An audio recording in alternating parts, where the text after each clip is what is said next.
I'll be reading from Mark 15:33 through 39. When it was noon, darkness came over the whole land until 3 p.m. At 3 o'clock, Jesus cried out with a loud voice, "Eloi, Eloi, lema sabachthani," which means, my God, why have you forsaken me?" When some of the bystanders heard it, they said, "Listen, he is calling for Elijah."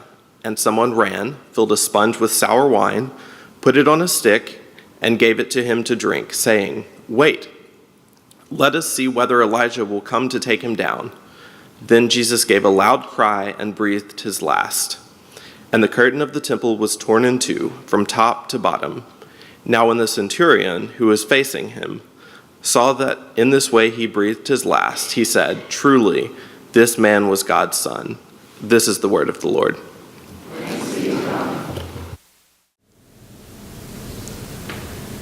Were you there when they crucified my Lord? He was there. And he had one thing to say about it. One simple sentence. 5 simple words. We wouldn't be surprised if it came from someone like Peter or Andrew or James or John, but no. It came from the mouth of the most unexpected person who was there. The Roman centurion. Not even a Jew, a pagan, unbeliever, but he said it. Truly, this man was God's son. Just who was this centurion? Like many of his day, he probably enlisted in Caesar's armies to see the world. And in his day, the first century, the world was Caesar's world. The known world was Caesar's world. It stretched from Spain to Syria, from Great Britain to Egypt, from Germany to Morocco. It completely encircled the Mediterranean Sea. They called it the Roman Lake, for goodness sakes. Caesar's ships plowed that sea, ridding it of the danger of pirates. It had, before that time, had been so dangerous you couldn't even travel or trade by ship. But now, the sea was calm because Caesar's navies patrolled it. The empire was crisscrossed by a magnificent new highway system, an interstate highway system that Caesar had built from one end of the empire to the other end of the empire. It was built for the movement of troops, to expedite their movement. If someone seemed to be attempting an invasion, the army needed to move quickly, and so the highways were built. If someone was attempting a revolt against Caesar, the troops needed to move quickly, and so this interstate highway system was built. Sound familiar? So was ours, built for the movement of troops. Everywhere you went, Rome was there. Roman standards on buildings, Roman soldiers on the streets. This was Caesar's world. So he may have joined up to see Caesar's world. And he soldiered his way across the Mediterranean Sea, rising to the rank of centurion. Oh, the centurions were the pride of Caesar's troops. Centurions were the backbone of Roman's army. As a centurion, he commanded a cohort of 100 men. He chose them. He trained them. He led them by example.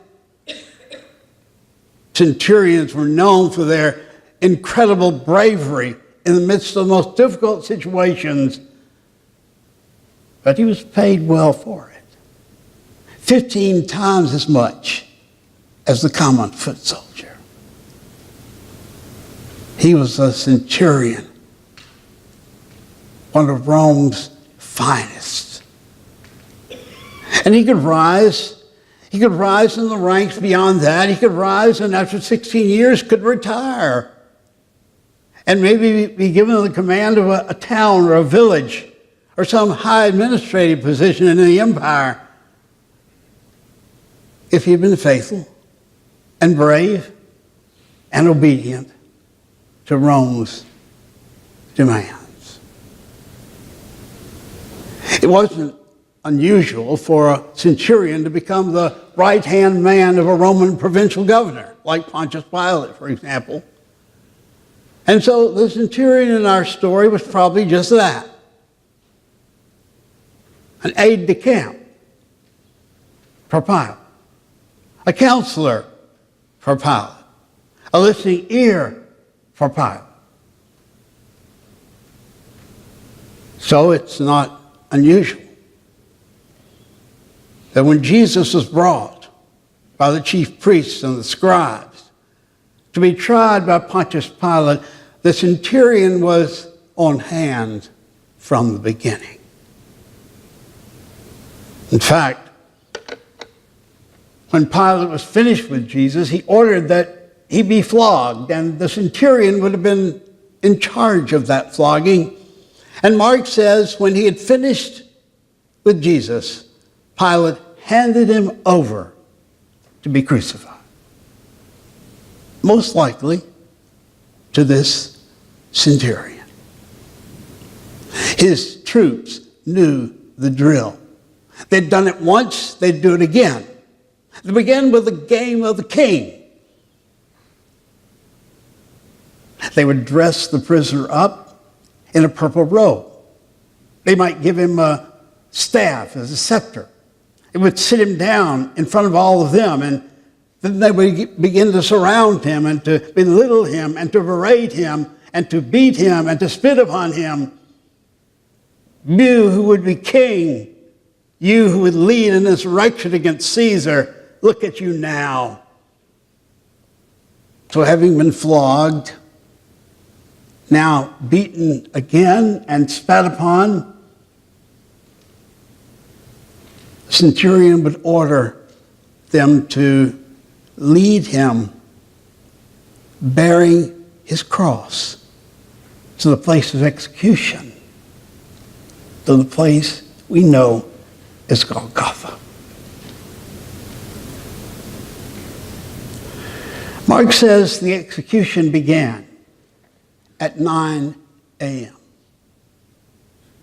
For 3 hours, the air was filled with jeering and mockery. The crowd passing by would see the title on Jesus, above Jesus' head, which gave the charge, and was said simply, the King of the Jews. His charge was sedition. He was a traitor. He was a pretender to Caesar's throne. But look at him now. You who would tear down the temple and build it in 3 days, come down from the cross and we'll believe in you. You who would save others, save yourselves. Come down from the cross and set up the throne of David again, and we'll believe in you. 3 hours.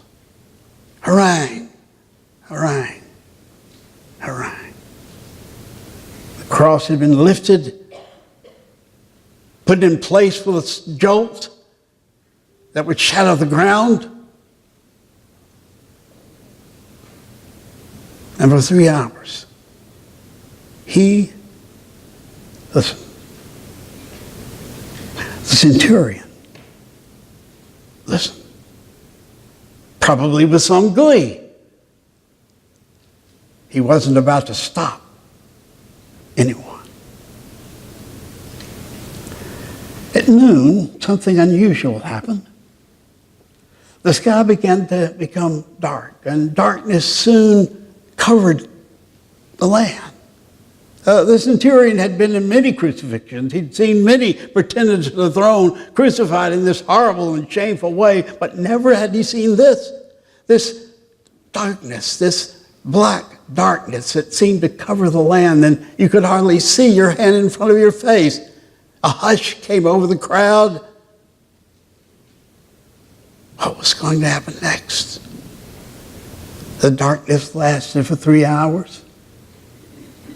But at 3 o'clock, Jesus broke the silence.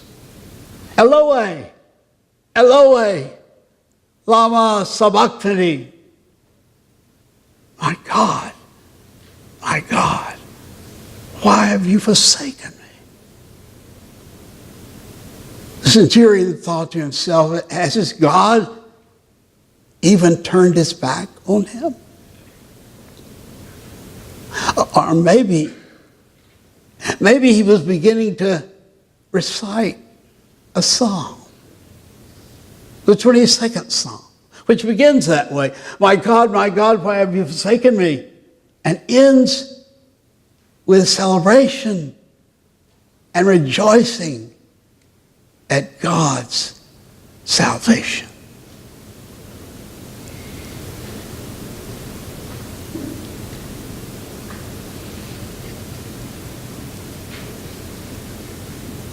And then he cried out one last time. He lifted his body one last time to cry out. And he breathed his last. And Mark says, as the centurion saw the way he died, he said, truly, this was the Son of God.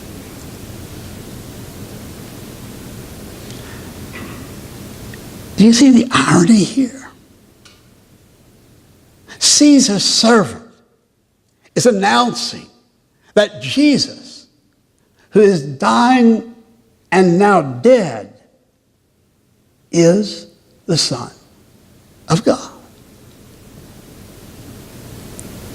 To really understand this, you have to go back to the beginning. Everything has to be understood in context, and the context of this saying is the whole of Mark's gospel. So let's go back to the beginning. Turn to Mark 1, verse 1. The beginning. Mark 1:1. It says, the beginning of the good news of Jesus Christ, the Son of God. What was it the centurion had said? Truly, this man was God's Son. 3 terms in that first verse we must understand. The first is good news. The word for good news in Greek was not a religious term at all. We think of the good news, we think of the gospel, we think of the story of Jesus, but in the world of the first century, Caesar's world, all good news was about Caesar. So if a Roman heard the word good news, he knew it was about Caesar. Yet Mark has the audacity to say there is good news, but it ain't about Caesar, it's about Jesus. Secondly, there's the word Christ. Christos in Greek, Messiah in Hebrew, literally anointed one. Now, in a kingdom, in an empire, there's only one anointed one. You can't have two. There is only one. And in this kingdom, in Caesar's kingdom, the anointed one is Caesar. So ask any Roman on the street, who is the anointed one? They would say immediately, well, the anointed one is Caesar. And the good news is about Caesar, the anointed one. They may not believe it, but that's what they'd say. And third, there's a little expression at the end, Son of God. Now, this is something we don't often consider, but the Romans believed that the Caesar was the Son of God. It all went back to 44 BC when Julius Caesar was assassinated. And there was a comet that arose and stayed over Rome for 7 days. And the Romans interpreted this to be Caesar's soul becoming a god. So Caesar had become a deity. And every subsequent Caesar would be called son of divine Caesar or son of God. Roman coins had on them, on one side, the image of the Caesar, on the other side, the phrase, son of divine Caesar, son of God. So ask any Roman who the son of God was, and their answer would be quick. The son of God is who? Caesar.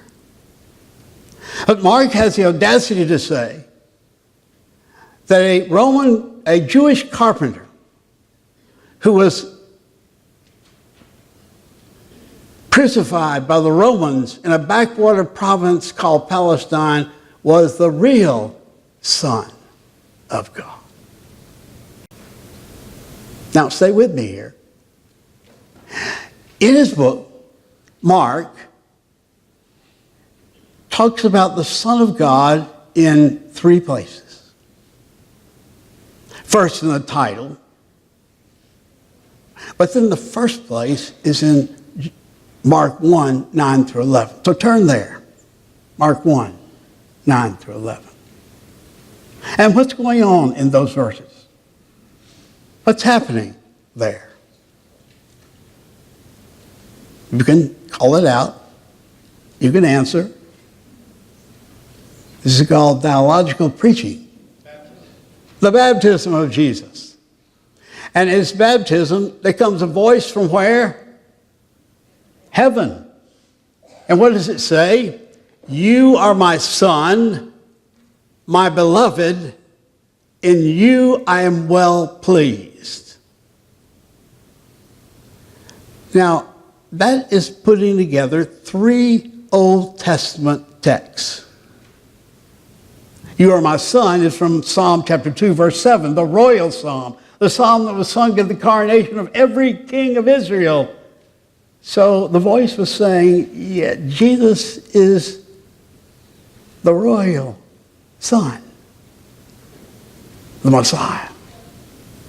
And in whom I'm well pleased is from Isaiah 42, the beginning of the suffering servant songs of Isaiah. So the voice was saying something like, yes, Jesus is my son, the Messiah, but he is a Messiah who will suffer for the people. Not what they expected, not what they were looking for, not what they were prepared for, not what they wanted.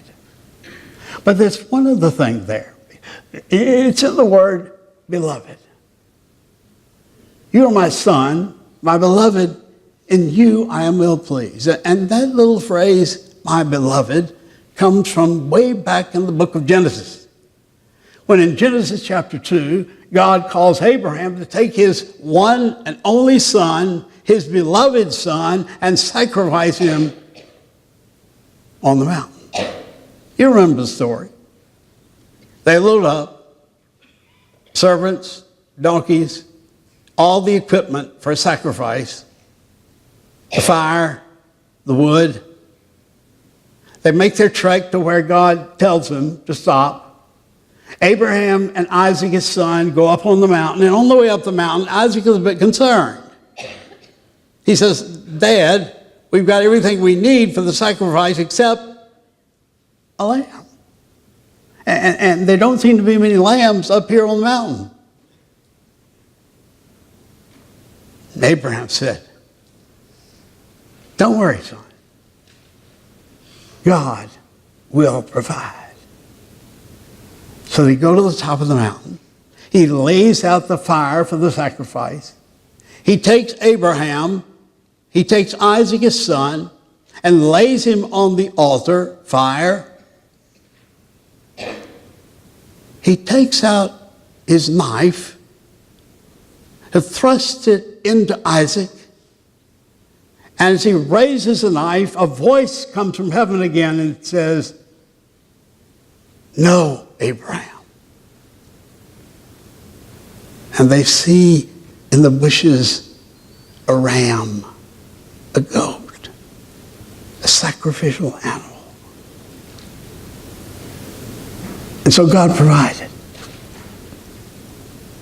Now, at his baptism, the voice from heaven says, "You are my son, my beloved son." And then Jesus is the sacrifice God provides. In him, all the sin of the world was gathered. All the shame and suffering was gathered. All the pain and guilt was gathered. And he bore them all on the cross.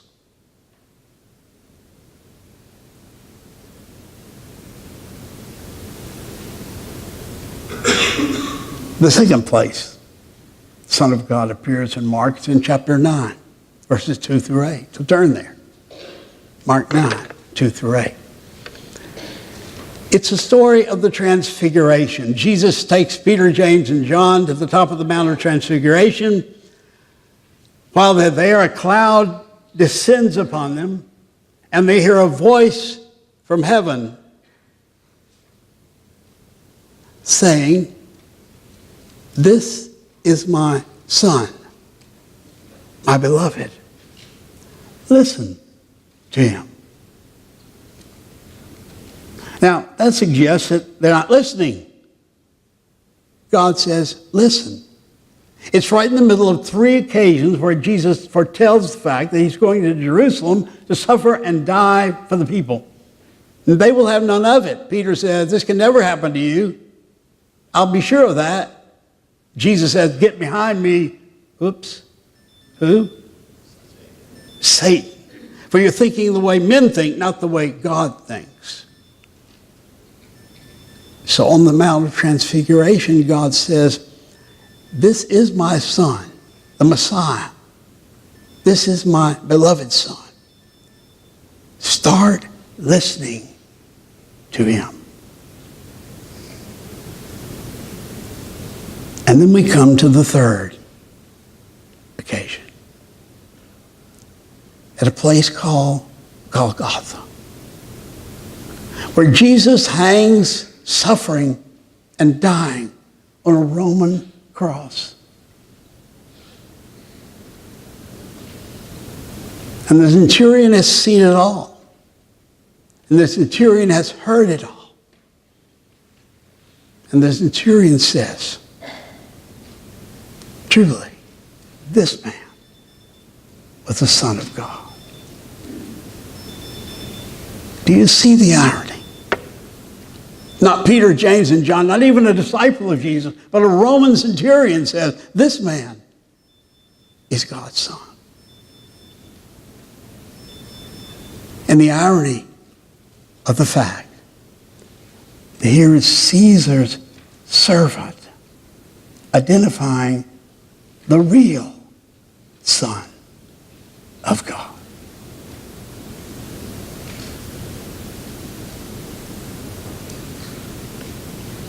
I don't know all the centurion was thinking that day. But I know he said 5 words that were incomprehensible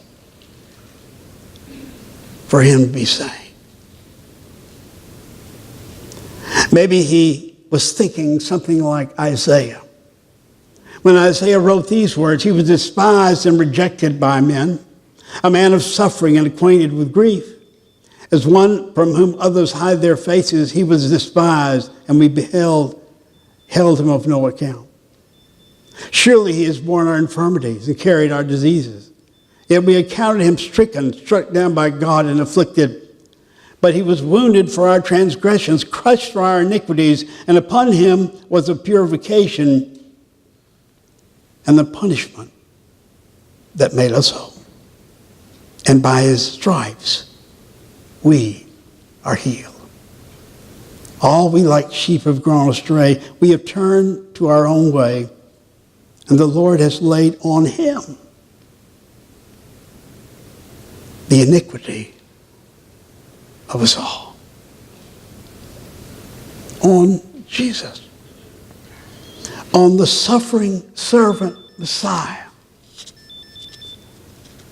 And the one who announced it for all the world to hear was a Roman centurion.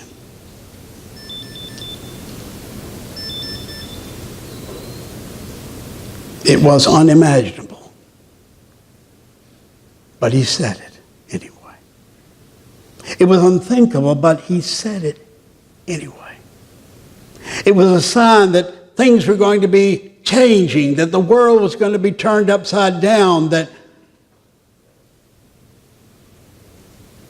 might was not made by power, but by sacrificial love. The love of Jesus.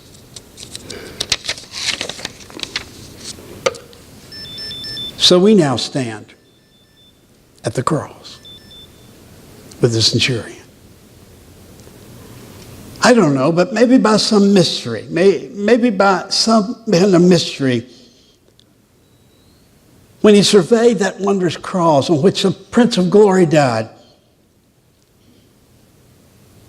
he considered that all his gain he should count but loss and pour contempt on all his pride. He saw from his head, his hands, his feet, sorrow and love flowing down. That ere such love and sorrow meet, or thorns compose so rich a crown.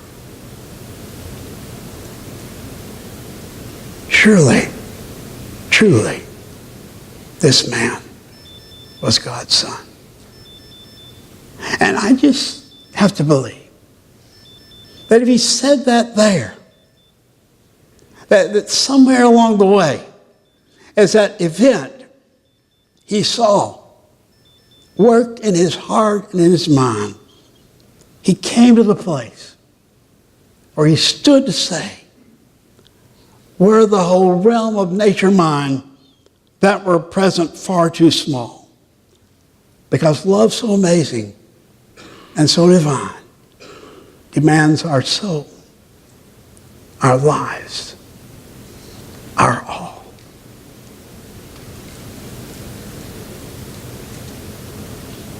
Maybe.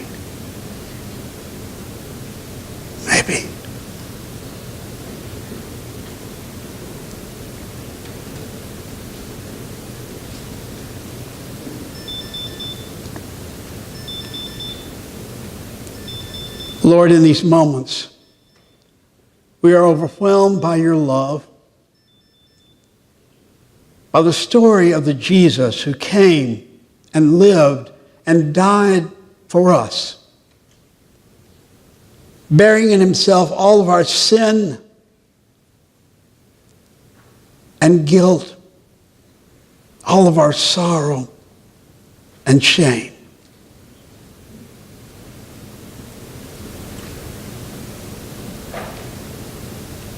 And we know that it's at the cross. At the cross where we first see the light.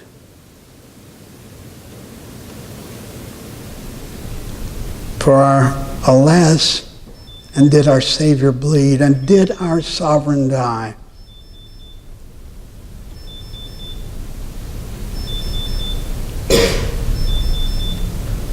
Surely, he was the Son of God.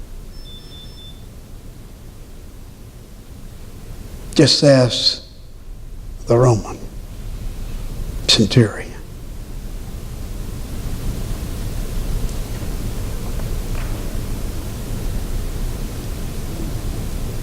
So we stand and respond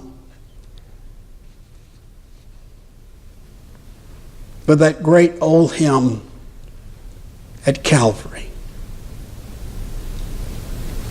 Alas, and did my Savior bleed, and did my sovereign die?